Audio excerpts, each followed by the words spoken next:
What's up, everybody? It's me, E-Man from E-Man's Movie Reviews, and welcome to another episode of The Recap, where I catch you up on some of the latest entertainment news that you might have missed out on. In this episode, we're dedicating everything to Disney.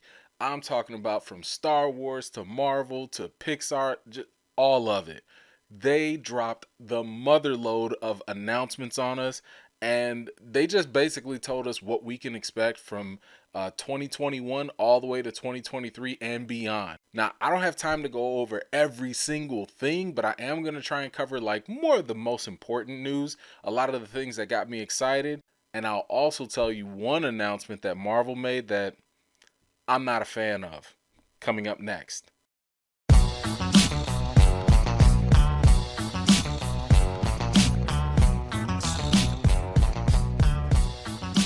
All right, so first and foremost, Disney had made this announcement that they are going to actually increase the amount of content that they're going to be giving us on Disney Plus, and that's going to include more mature rated R content. And a lot of this is because of their acquisition of the Star or Star Plus brand. Now, I've been saying this from the very jump, like ever since Disney Plus came onto the scene and they were like, well, we want to be a family friendly, channel and stuff. I'm like, oh, okay. Like, you can still have adult, mature content, even though, like it's family oriented. All you need is a password and parental controls.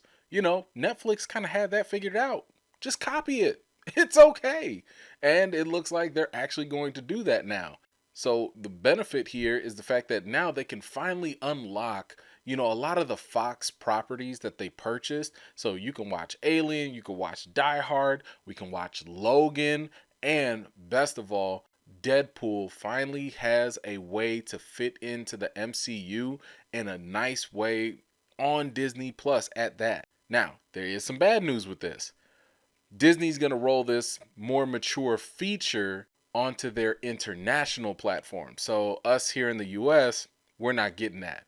I personally think that that's going to happen sooner than later though.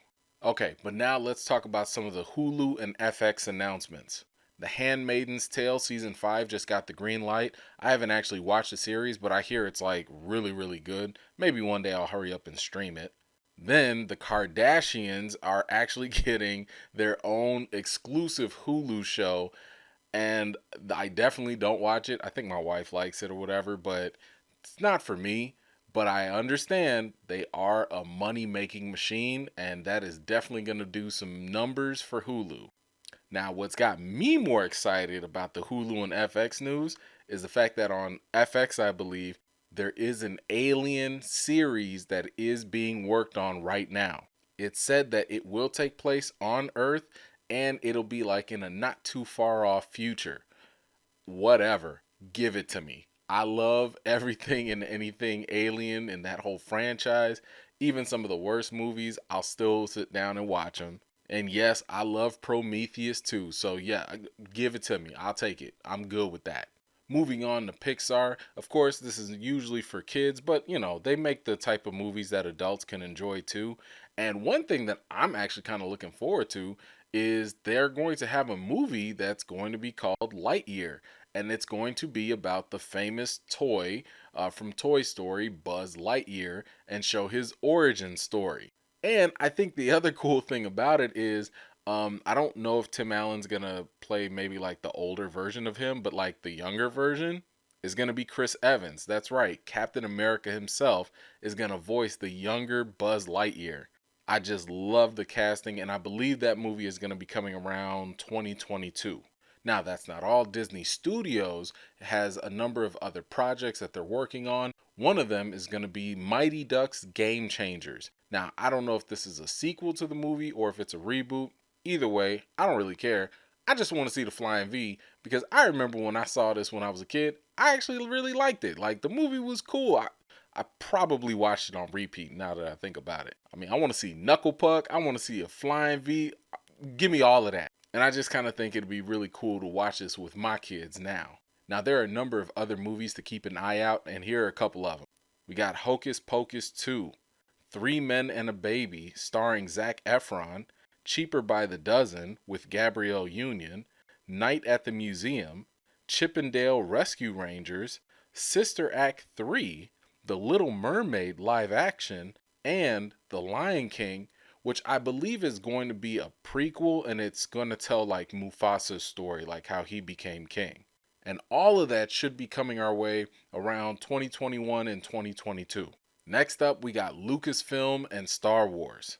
Lucasfilm will be working on the final, let me repeat, final installment of Indiana Jones. So that's Indiana Jones 5. And they have said that this will star Harrison Ford coming back into the role of Indiana Jones. And he will be the only Indiana Jones. So there's no Indiana Jones Jr., I guess Shia LaBeouf or whoever is not showing up.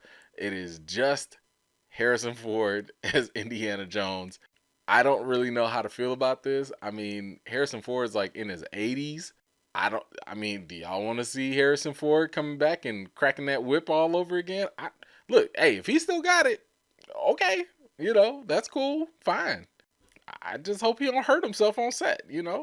But as for Star Wars, Kathleen Kennedy got on stage and she started talking about two new spin-offs that we're getting from The Mandalorian. Now, let me first off say that The Mandalorian, it is getting a third season. So, we can already expect that. But one of the spin-offs was something that we kind of already expected, and I already told you guys about it, and that is going to be the Ahsoka Tano series on Disney Plus. That is going to take place within the time frame that we currently have going on right now in the Mandalorian show. The other show that they're going to do is called The Rangers of the New Republic.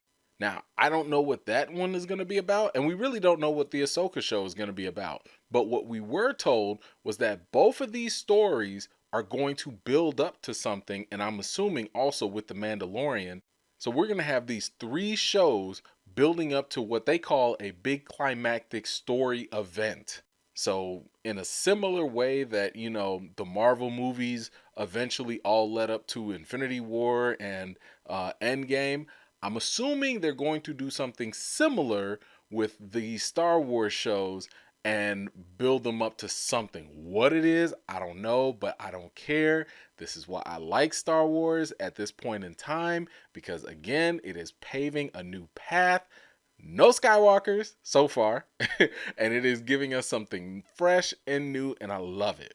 We also have another spin-off show from the Rogue One movie, and that is going to be about Cassian, and the show is going to be called Andor. Now, we don't know exactly what it's going to be about, but we do know that it's going to entail basically like the beginnings of the rebellion against the Empire. Then it was also confirmed, again, we kind of knew this already, that the Obi-Wan Kenobi show is going to be coming to Disney Plus. It is going to take place 10 years after Revenge of the Sith, and Hayden Christensen is also coming back as Darth Vader. Now, I know Hayden got a lot of crap for playing Anakin in the movies. I understand. I get it. I mean, watching the Clone Wars, they did a fantastic job of developing his character, and I understand why people loved his character in the animated series. And, because it took more time to develop him.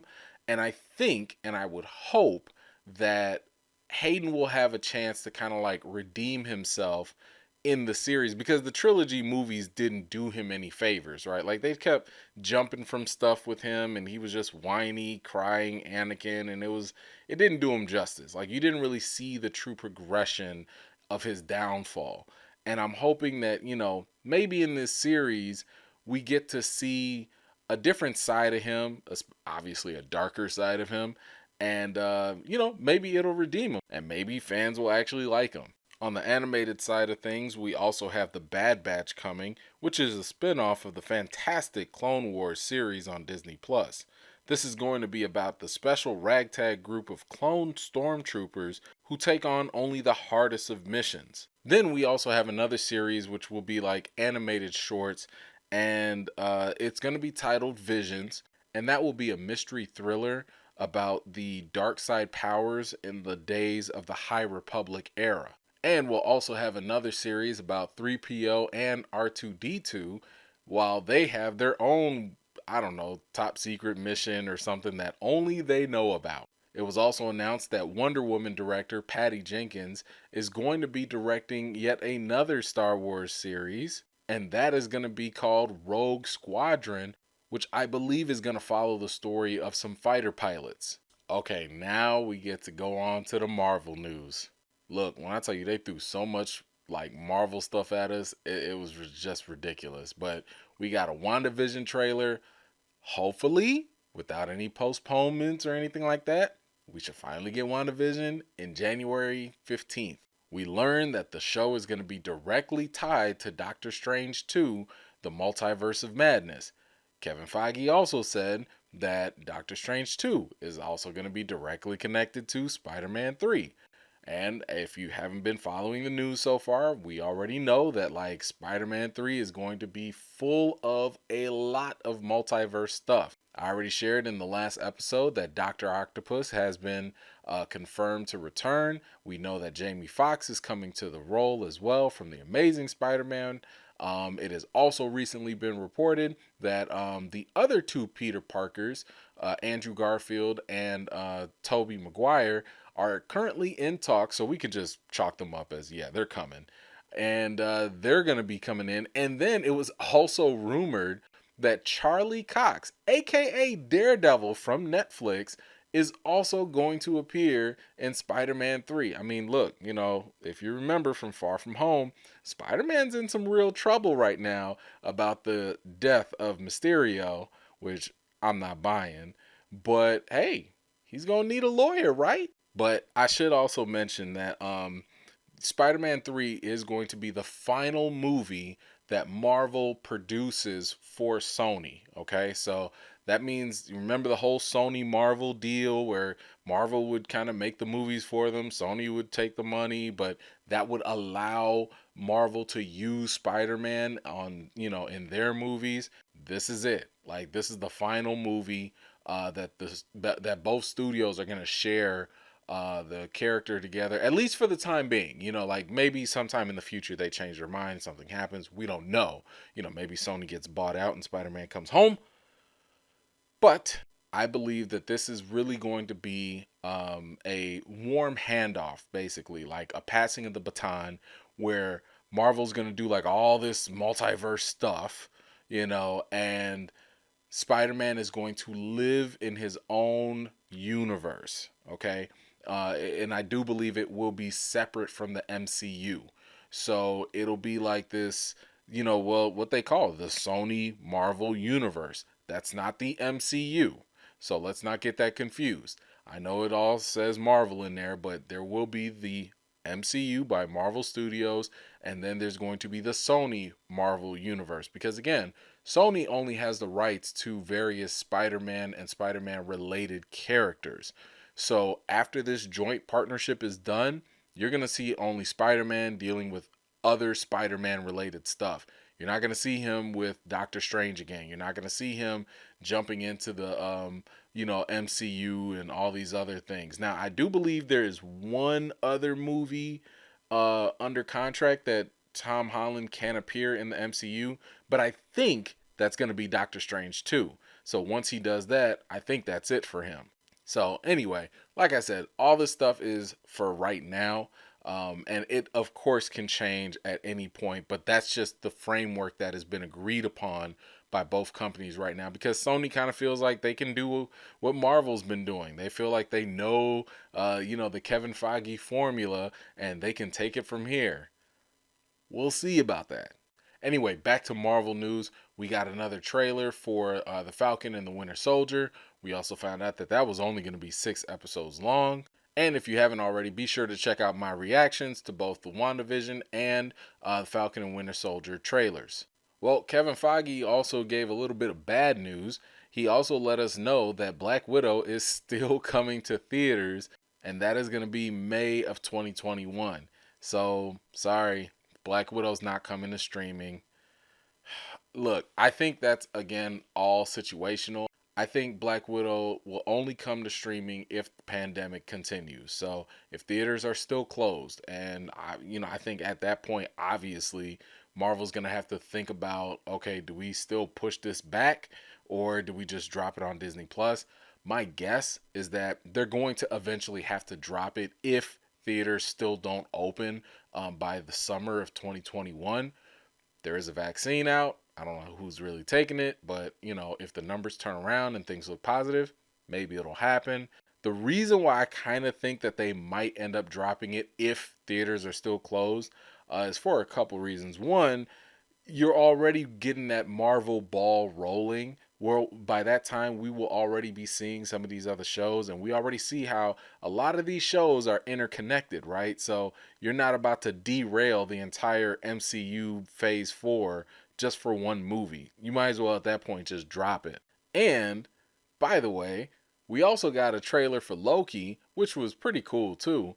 But I don't know if you noticed, there was something in there that looked very Black Widow-ish, and I just got this sneaky feeling that Black Widow might have a little bit of a connection to Loki. And check this out, Loki, the series, also drops May of 2021. So that's why I'm just saying, like, I kind of feel as though they're going to drop Black Widow one way or another to keep everything nice and connected. Moving on, we also got like a trailer for the What If animated series for Marvel. This is going to be basically a bunch of different episodes, and it's going to take on alternate scenarios of, the Marvel characters put in different situations. So, what if Peggy Carter took the super serum instead of Steve Rogers? Or what if T'Challa ended up becoming Star-Lord and got abducted by aliens?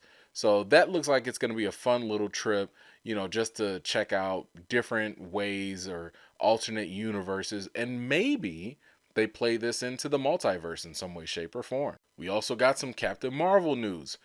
Brie Larson will be coming back as Captain Marvel, whether people like it or not. We also see that a grown-up version of Monica Rambeau will also be in Captain Marvel too. Now, we actually get a chance to see Monica Rambeau all grown up in WandaVision first. Now, I am going to be working on this video that you definitely need to see, because I've got a theory that I think Marvel spilled the beans and revealed something to us already that will inform us about something that's going to happen in Captain Marvel 2. So I'll put that all in a video because I really do think a lot of people might have missed this. Also in Captain Marvel 2, we're also going to see Kamala Khan, aka Ms. Marvel. Okay, hopefully you're still with me because there's still more stuff to announce. Eternals is still coming. Hawkeye is still coming with Haley Stanfield playing Kate Bishop. We also know that a She-Hulk series has been confirmed, but the new information that we received about this is that we're actually going to have Tim Roth come back as the Abomination, and Mark Ruffalo will be coming back as the Hulk. Then we got yet another Marvel show coming to Disney Plus, which is going to be Nick Fury being in his own show based on the comic story Secret Invasion. And he is going to be joined by the lovable Skrull Talos, who's going to help him basically try and find out there's a secret group of Skrulls that are trying to infiltrate the Earth. Now, we don't know when this is going to take place. Maybe this story takes place after the events of what we saw in Spider-Man Far From Home, where Nick Fury was in space working with other Skrulls. Maybe he's working with them in that capacity. Maybe this is something that takes place before that. Maybe it takes place some other time after Captain Marvel. We don't know, but we'll just have to wait and see. Something else that was interesting that got announced was that we're going to see Riri Williams. And if you don't know who she is Ironheart. That is basically the story of a young girl who's like a child prodigy, and she develops like the most advanced tech armor suit, following in the footsteps of Tony Stark. Moving on, my man Don Cheadle is about to get some shine as War Machine, as he is going to be in his own Disney Plus show called Armor Wars. That one is going to be about basically Tony Stark's worst nightmare, which is that his technology falls into the wrong hands. We also have some fun stuff coming our way with Baby Groot. He's going to have his own little show, and that's going to be called I Am Groot. And then there's also going to be a Guardians of the Galaxy holiday special, probably celebrating in their own kooky way.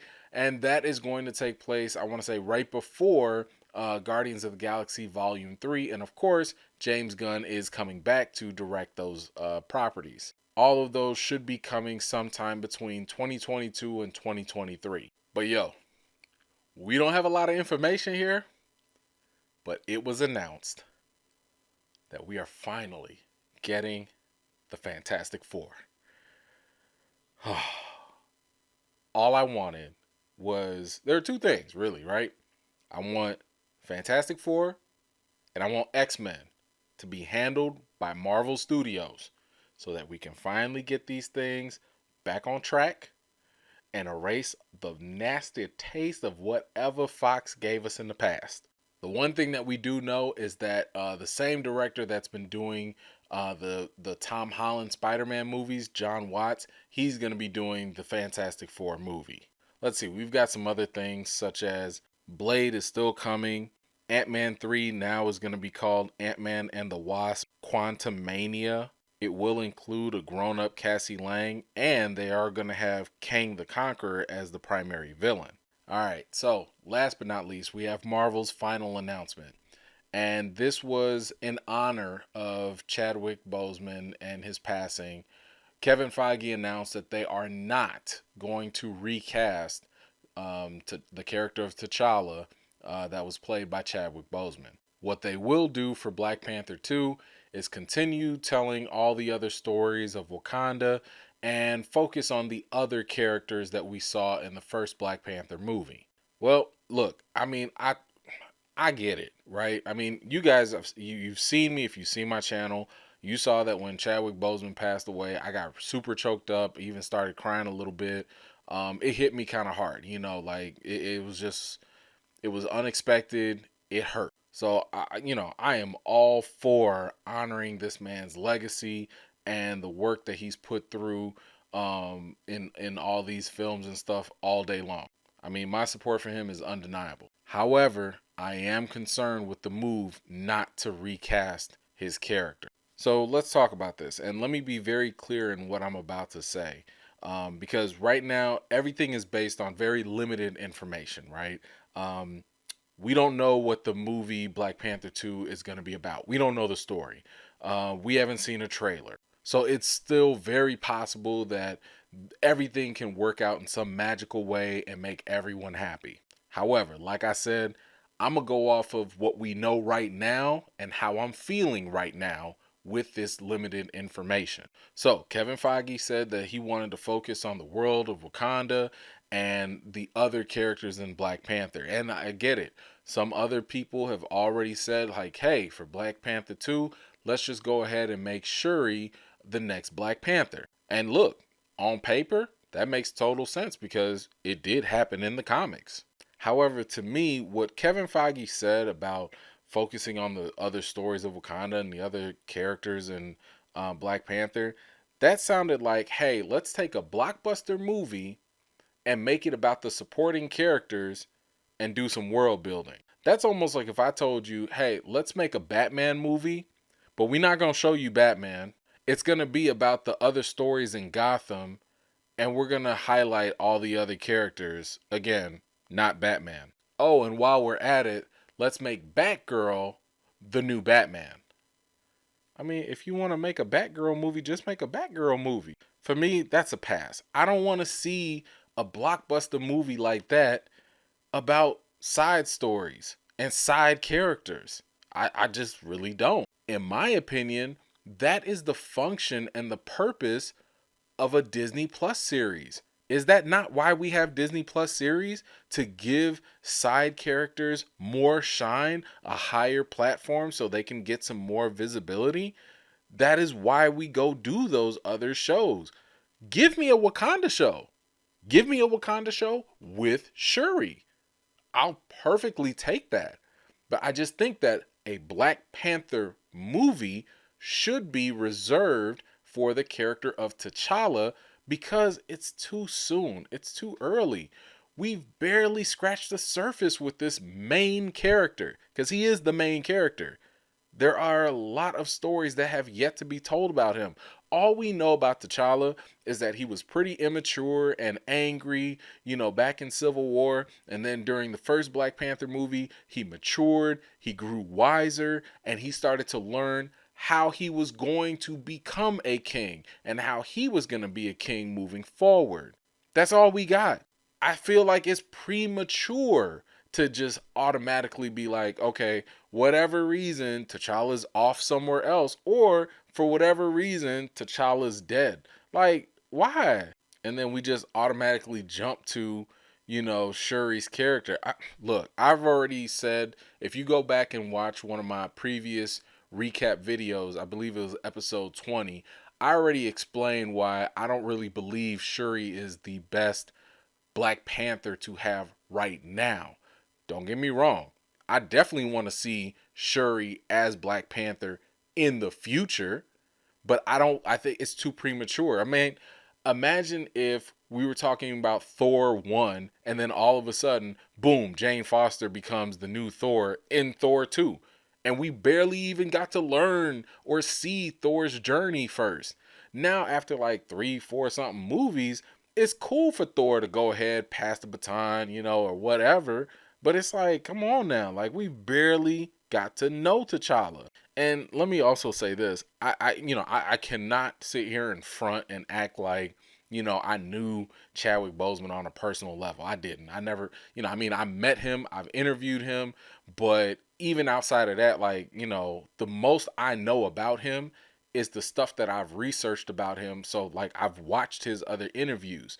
And the one thing that I gained that really kind of stuck with me was I saw how important he learned Black Panther, the movie, the character, meant to all of us. He saw the impact of what his work meant to the rest of the culture, rest of the world. He knew that he was carrying a huge responsibility on his shoulders. And that's like on top of the fact that this man was fighting cancer at the same time. He was willing to fight through his own sickness to continue pushing this role, not for himself, but for all of us, because he saw the joy and inspiration that all of us had seeing what he brought to life. So I just find it very hard to believe that he would like be okay with the fact that we just kind of stop with his character in whatever fashion. I believe Chadwick Boseman would have wanted this role to be recast because while we have made T'Challa and Black Panther about him, he made those characters and this movie about us. I think recasting him does a better service to honoring what he was working towards and what he was working for. And of course, I mean, we can still do a number of other things to keep his legacy all in mind. I mean, Marvel made a fantastic opening intro sequence for him. And, at the very end of Black Panther 2, we can still play that beautiful tribute that they made for him. We can put up some very kind words. We can do some testimonial. Like, we can still honor his legacy. I'm a huge Chadwick Boseman fan. He's always going to be my T'Challa. But I also know, just like Chadwick, that the character was bigger than him, that the movie was bigger than him. And it is something that needs to continue moving forward through the character of T'Challa. But let me, be real with you all for a second, because, I think we can be honest in this type of environment. Black Panther did a number of unprecedented things, right? I mean, it broke records. It struck a huge chord with the cultural impact in society at the time.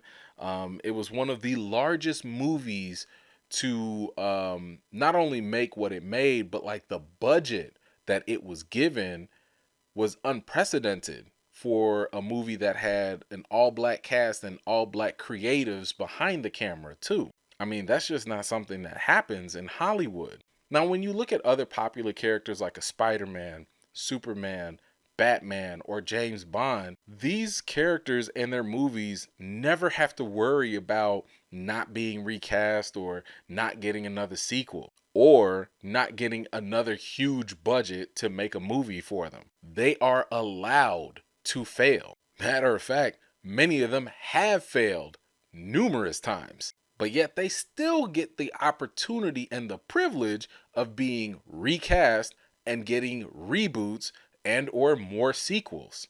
I'm very worried that Marvel is taking a huge gamble by not recasting the character of T'Challa. I hope that it's not something indefinite. I hope that they're just trying not to recast him only for this sequel, and maybe they bring him back in some other way.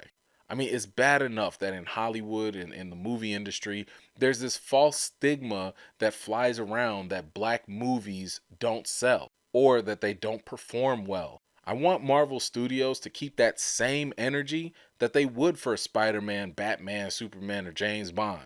Keep that same energy with T'Challa. He's too important to black culture. He's too important to nerd culture. He's too important for Marvel culture. What I don't want, and this is what I kind of fear, I don't want the Paul Walker treatment that they did in the Fast and the Furious, where like, yeah, we're gonna make a movie about you, for you, but you're just gonna be in the background living and doing stuff that we will never see.